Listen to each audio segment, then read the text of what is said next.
Hello, everybody. Welcome to class number 26. Nessa aula, a gente vai falar sobre duas palavrinhas essenciais na língua inglesa, que são o some e o any, tá? Marca bem a pronúncia porque, em especial do some, né, essa primeira palavra aqui, né, ela causa um pouquinho de confusão no começo, né? Então, some versus any, que basicamente a gente usa para falar de algum, qualquer, nenhum. Vamos ver direito como é que funciona. Então, o some a gente vai traduzir, melhor dizendo, vai compreender dentro de uma frase baseado em dois princípios. Dois princípios. Primeiro, quando ele estiver trabalhando com verbos com palavras contáveis, que a gente viu na última aula, aula número 25, os countables, né? E quando ele estiver trabalhando com palavras incontáveis, os uncountables, que a gente também viu na última aula, tá? Então vamos ver os exemplos aqui, dentro dos contáveis, né? Então quando a gente tem aqui o some complementando uma palavra que é contável, a gente vai ter algum, alguns, alguma ou algumas como tradução. Por exemplo, some boys, alguns meninos.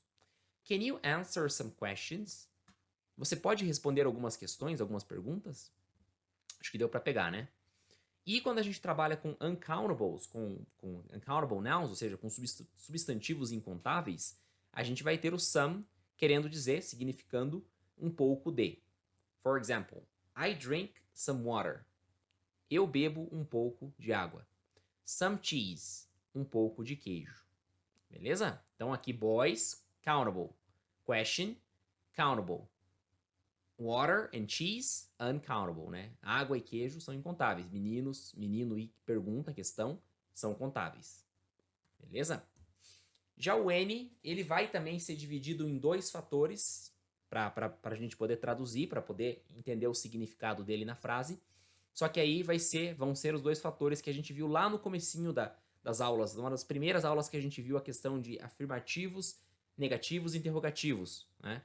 Então, mas aqui os dois fatores vão ser afirmativo e negativo, affirmative e negative sentences. Então, vamos ver os exemplos aqui. We may start at any moment. Podemos começar a qualquer momento.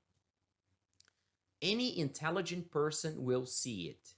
Qualquer pessoa inteligente vai ver isso. Então perceba que aqui nas duas frases que são afirmativas, né, que são frases afirmativas, se você não lembrar o que isso quer dizer, volta lá para a primeira ou segunda aula, depois eu deixo a referência aqui nos comentários, mas volta lá para o comecinho para pegar direito, né, lembrar, revisar, enfim, o que é afirmativo, o que uma frase afirmativa significa e bem como o que uma frase negativa significa. Mas enfim, aqui nós temos duas frases afirmativas e por isso a gente tem o N sendo traduzido como qualquer.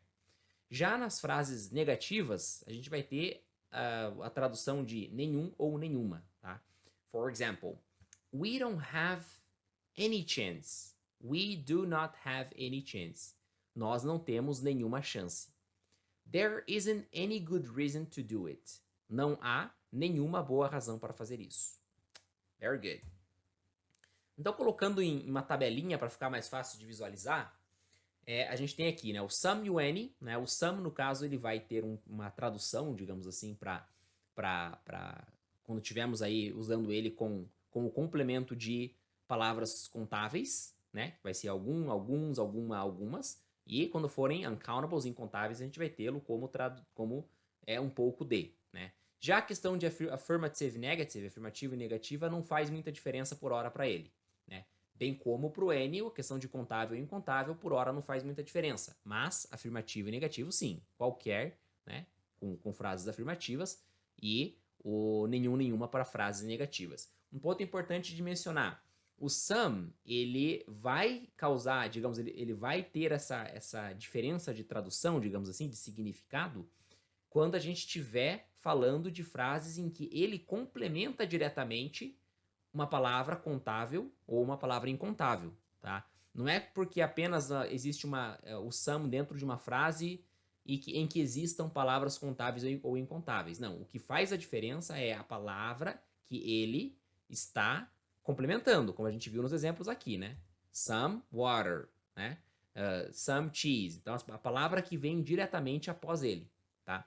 Já o N, ele tá baseado na questão de affirmative e negative, que representa o polo da frase, como eu chamo. Ou seja, a frase inteira ela vai estar num polo, negativo ou afirmativo. Então, se essa frase inteira tiver na forma num polo afirmativo, o N, onde quer que ele esteja na frase, ele vai significar qualquer. Né? Da mesma forma que se a frase for negativa, né, do polo negativo que eu falo, não importa onde o N estiver na frase, ele vai significar nenhum ou nenhuma. Beleza? É claro que se você pegar uma frase mais longa, em que você tem uma quebra, você tem uma vírgula, alguma coisa assim, beleza. Mas em uma frase com sujeito, né, ação, objeto, conclusão, complemento, enfim, ele vai sempre seguir a linha da frase inteira, independente do lugar. Já o some não. O some, como eu já expliquei, depende do lugar, ele vai ter essa mudança de significado. Né? No caso, antes da palavra em questão. Beleza? Então, alguns meninos, meninas, amigos, né? Note que a palavra complementada, ela vem logo na sequência, né? Vem como um pouco de água, um pouco de queijo, um pouco de, enfim, né?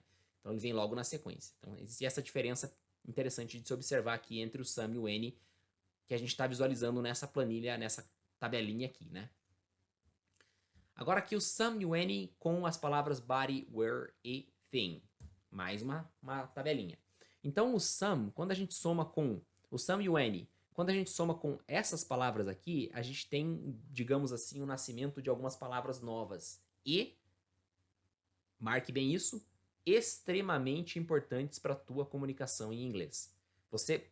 Aqui eu posso arriscar dizer que você não vai a lugar nenhum com o seu inglês se você não prestar atenção, ou melhor dizendo, não absorver da melhor forma possível essas palavras que a gente está vendo aqui, tá? E eu digo mais, essa tabela aqui ela é parcial, tá? Porque o Sam e o N tem mais dois companheiros que eu vou falar nas próximas aulas, né? E essas colunas tem mais uma, que eu não vou colocar aqui agora, a ideia é compactar a explicação. Então já é digamos, uma porção reduzida aqui. Mas vamos lá. Então, o some, quando a gente soma com body, com a palavra body, que faz referência a person, a pessoa, a gente tem a palavra somebody. De novo, olha a pronúncia. Somebody. Somebody. Nada de somebody, nem nada disso. Né? Some. Tá? Sempre é o som de some. Nunca vai ter esse E, nunca vai ser pronunciado. Beleza? Maravilha. Então, somebody significa alguém. Né? Da mesma forma que o some somado com where vai significar, que where faz referência a lugar, né? Place. Então, somewhere vai significar em algum lugar, ou algum lugar. Note que eu coloquei aqui em algum lugar e algum lugar, porque o somewhere, ele não vai precisar de preposição, tá? Eu não posso falar in somewhere, não. Somewhere já significa em algum lugar, ou apenas algum lugar, dependendo da frase. A gente já vai ver alguns exemplos ali para complementar o que eu estou dizendo. E por último, aqui na linha do some, something. Something, né? Que thing significa coisa, tá? Então, que é usado para substantivo, né? Noun. Então, something significa algo ou alguma coisa. Já o anybody, né? Aqui é o seguinte, quando a gente tem essas três palavras criadas do some, digamos assim, elas vão perder essa referência aqui, que a gente estava vendo, de quando for contável é uma coisa, quando for incontável é outra. Não. Eles não vão trazer essa referência. Já o anybody, já as palavras aqui criadas do any, eles vão sim trazer a referência do afirmativo e negativo. Eles vão trazer esse peso aqui para a frase, beleza? A gente já vai ver os exemplos para contextualizar. Mas vamos lá. Anybody vai significar qualquer, né? Com body, né? Qualquer pessoa, no caso, né? Qualquer um, melhor dizendo. Ou ninguém. Qualquer um, ninguém. Que é o oposto de somebody, né? Somebody ou anybody, né?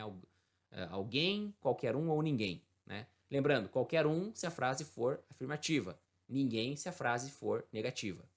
Já o anywhere, né? Lembrando, somewhere significa algum lugar, então anywhere seria qualquer lugar, se a frase for afirmativa, e nenhum lugar se a frase for negativa. Anything significa qualquer coisa, something alguma coisa, anything qualquer coisa, se a frase for afirmativa, e coisa alguma ou nada, melhor dizendo, se a frase for negativa. For example, I know somebody who likes to play the guitar. Eu conheço alguém que gosta de tocar guitarra. Gosta de tocar a guitarra, ou tocar guitarra, enfim. We can go somewhere interesting. Nós podemos ir a algum lugar, né, interessante. Note que o somewhere, ele tende a absorver as preposições, né? Você não vai dizer aqui, por exemplo, go to somewhere, né? Não, go somewhere. Go somewhere já significa ir a algum lugar. Pode anotar isso que é importante. Go somewhere. Em algum lugar, né? Então, there is something behind the sofa. Há alguma coisa, algo, atrás do sofá. I believe anybody can do it. Então, eu acredito que, né? Believe significa acreditar que qualquer um pode fazer isso. Agora, olha a mesma frase, só que na forma negativa. Então, I believe anybody can do it, afirmativo, né? Agora, I don't believe anybody can do it, né? Então, já seria eu não acredito que ninguém consegue fazer isso, né? Ou melhor dizendo, eu penso que ninguém consegue fazer isso, seria a melhor forma de traduzir isso, né? Eu não acredito que qualquer pessoa consiga fazer isso, ou seja, mas já puxando a ideia de ninguém mesmo, né? Na primeira a gente tem qualquer pessoa, qualquer um, literalmente. Na segunda a gente tem nenhuma pessoa, ninguém, né? I don't believe anybody can do it. I can go anywhere with this car. Agora a mesma frase, com a forma negativa, I cannot go anywhere with this car. Então eu posso ir a qualquer lugar com esse carro, e aqui é eu não posso ir a qualquer lugar, ou melhor dizendo, eu não posso ir a lugar algum, né? Com esse carro. I can go anywhere with this car. Né? Eu sei que pode ficar um pouquinho dúbio às vezes, mas beleza, aqui tô só trazendo a essência do anywhere, do any, né? Com as frases afirmativas e negativas. Mais uma aqui para fechar. I do anything. Eu faço qualquer coisa. Agora, she doesn't want anything. Ela não quer nada. Ela não quer coisa alguma. Beleza? That's all for now. See you in the next class. Thank you very much.